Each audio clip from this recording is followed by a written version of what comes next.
Hey, Stuart here. In this video I want to talk to you about how you can still have beers and burgers but you can still have a great body composition, because I think people sort of think that it's either one or the other. I can't have these sort of reward foods that I really enjoy having on the weekends or with my partner if I want to look good.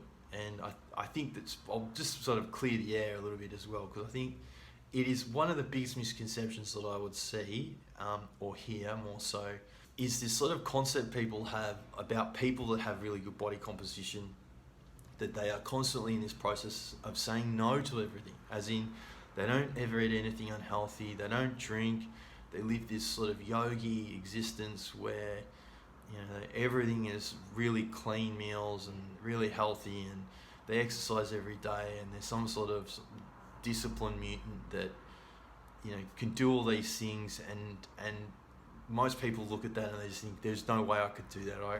I love beers, and I love having burgers, I love pizza, I love those sorts of foods. I don't want to give that up. So that's the first misconception that I want to clear the air on, because it's just complete garbage.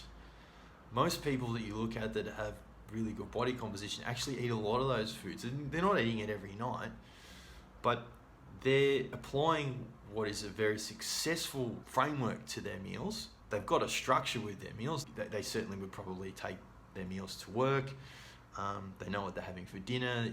They understand nutrition to a level that they know what they should be eating, and they do execute on it. But they're not doing it 100% of the time. I wouldn't know many people that had really good body composition that would not eat poorly for parts of the week. I mean, it's not impossible to, but it's just not necessary. So it's this concept that to look really good, we've got to have 100% compliance, which is just garbage. You don't need to be 100%.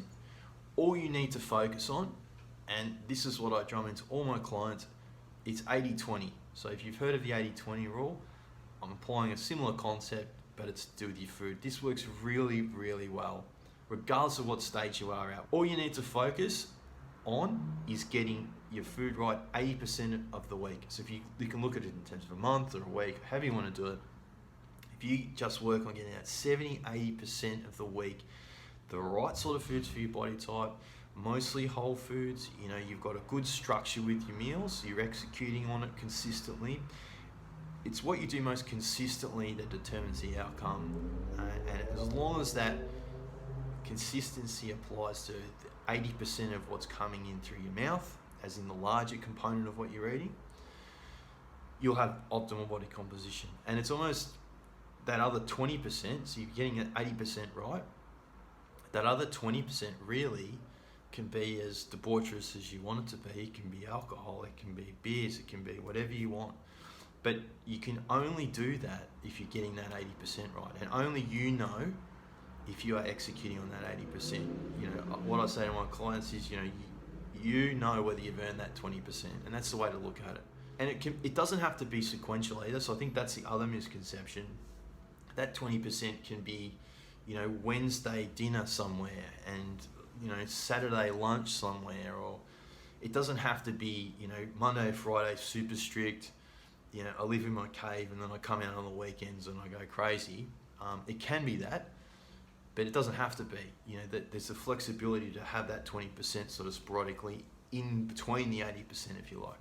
So it's a very sustainable model that most people just simply do not apply. And if you just focus on that 80%, whatever that looks like for you, you'll find that other 20% can just be as debaucherous as you want it to be within reason. And I just see so many people that have this sort of stupid concept where they say to themselves, I'm an all or nothing person. So, I had a pizza last night, so what's the point? I might as well just eat crap for the rest of the week. That is just a crazy way to look at food. Your body doesn't work like that anyway, so it's just stupid.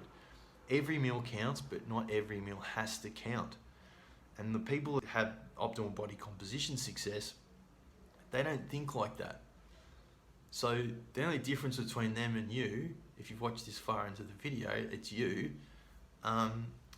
What they do, they might have a pizza, but they don't wake up and think, oh, that's the rest of the week blown. They're back on the wagon. You know, I think it's this concept that I'm either on the wagon or I'm off it that is part of the problem. Like, you're creating that limiting barrier for yourself if you're thinking like that. And as I said, your body doesn't work like that anyway. Your body works in these big averages over time. So you just got to make sure that that larger percentage of that average is the right sort of food. And the outcome at the end will be a much better body than you have now. So it might sound simplistic, but that's really all it comes down to. But you do need to know how you should be eating in that 80%. And that's really what I help my clients discover. So once you get really clear on that, then it becomes quite easy. You know, you can have a very sustainable lifestyle diet where you're eating the foods you want in that 20%, but you're getting it right for that 80%. So hopefully that was helpful, and I will see you on the next video.